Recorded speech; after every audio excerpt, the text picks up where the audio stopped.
आज हम वर्तमान युग में आध्यात्मिक चिंतन की श्रृंखला के तहत गीता के 11वें अध्याय के श्लोक संख्या 29वें की व्याख्या कर रहे हैं। 28वें तक अर्जुन ने विशेष उदाहरण देकर कृष्ण ने अर्जुन को समझाने का प्रयत्न किया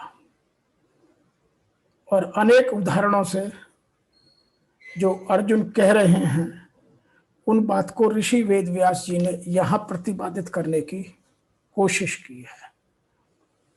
इस श्लोक में जैसे कीट पतंगे स्वयं ही जलती ही ज्वाला की ओर आकर्षित होकर अपने आप को भस्म कर देते हैं, उस बात को ऋषि वेद व्यास जी यहाँ कहते हैं।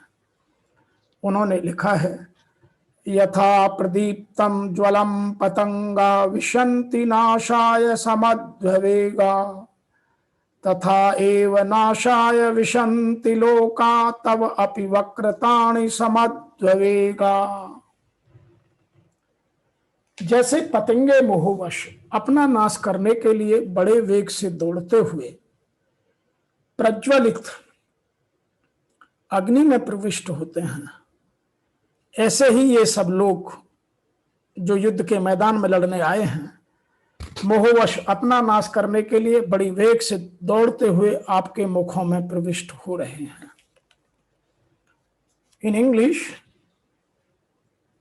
as mouths hurriedly rush into the blazing fire for destruction, just so do these creatures also hurriedly rush into thy mouths for destruction. Some people are mentioning differently. They said, as mouth driven to the destruction, speedily enter a blazing fire. Like that, these people are also swiftly entering your mouths for destruction. इसको और गहराई तक समझने के लिए हमें थोड़ा आध्यात्म में डुबकी लगानी पड़ेगी। मैं यहाँ यह बता दूं कि कीट पतंग दीपक के दाहक स्वरूप को न जानने के कारण ही उस पर गिरता है। मछली भी अज्ञानवश ही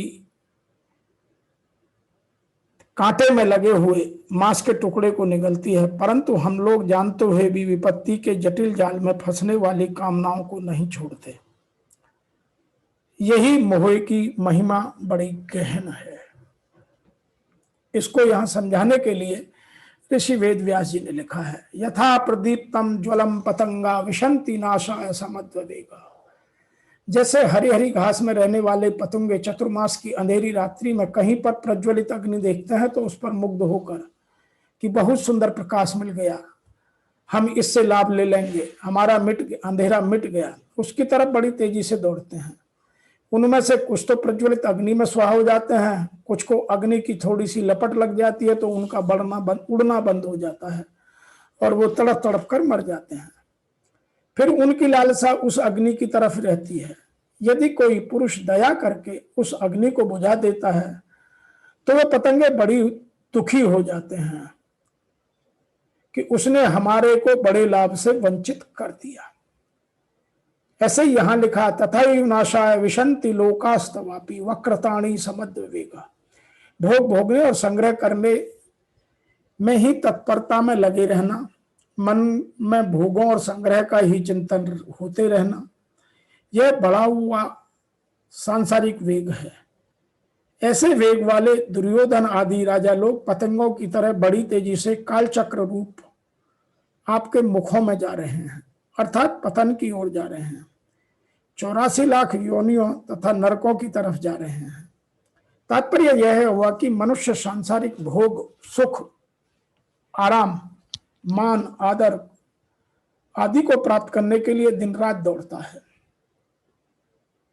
उनको प्राप्त करने में उनका अपमान होता है, निंदा होती है, घाटा लगता है, चिंता होती है, अंतःकरण में जलन होती है और जिस आयु के बल पर वो जी रहे हैं वह आयु भी धीरे धीरे समाप्त होती जाती है। फिर भी वो नासवान लोग उस भोग और संग्रह की प्राप्ति के लिए भीतर से उसी तरह लालायित रहते हैं जैसे पतंग दीपक का रूप देखकर उसकी ओर लालायित रहता है। तो यह उदाहरण हमें यह समझाने की कोशिश है कि जैसे पतंगा अपना जीवन आग की लपट को देखकर, जलती हुई ज्वाला को देखकर, जलते हुए दीपक की लौ को देखकर उस पर अपना भविष्य सुरक्षित करना चाहता है और उसमें जलकर भस्म हो जाता है, उसी तरह से हम सब लोग भी अपनी दुर्वासनाओं, दुर्कामनाओं, दुर्भावनाओं में या धन संग्रह में, भोगों में अपने आप को, अपने जीवन को जलाते रहते हैं और जो हमारा परम कर्तव्य है उससे दूर हो जाते हैं और अंत में हम उन 84 लाख योनियों में और बार बार परमात्मा के पास जाने में अति वेग से दौड़ते हुए रहते हैं। तो यहाँ यह उदाहरण देकर हमें समझाने की कोशिश की गई है। इस बात को ऐसे भी कहा जा सकता है कि जैसा पतंगा नष्ट होने के लिए ही प्रज्वलित अग्नि में अति वेग से प्रवेश करता है, वैसे ये सब प्राणी अपने नाश के लिए आपके मुख में अत्यंत वेग से प्रवेश कर रहे हैं। तो यह हमको समझने की है कि हम अपना जो जीवन का उद्देश्य है उसको पूरा कर रहे हैं या किसी और भोग में, संचय में, संग्रह में, भोग लिप्सा में, कामना में या आसक्त में फंस गए हैं। तो यह गीता हमें बार बार हर श्लोक के माध्यम से, ऋषि वेद व्यास जी अर्जुन और कृष्ण संवाद के माध्यम से और यहाँ भगवान के विश्व रूप के माध्यम से हमें समझाना चाहते हैं कि हम वास्तविकता को समझें और यथार्थ में जीवन जीना शुरू करें, ना तो भूतकाल में ना भविष्य काल में। और यही हमारे जीवन की सच्चाई है। जब तक हम यथार्थ को नहीं समझते और भगवान की तरफ जुड़ने का प्रयास नहीं करते, तब तक यह आत्मा अपने सर्वोत्कृष्ट पर जा ही नहीं सकती। अतः आज के इस श्लोक में इतना ही, फिर शीघ्र मिलते हैं। तब तक के लिए आपको मेरी ओर से और मेरी संस्था के सभी सम्मानित सदस्यों की ओर से सादर जय श्री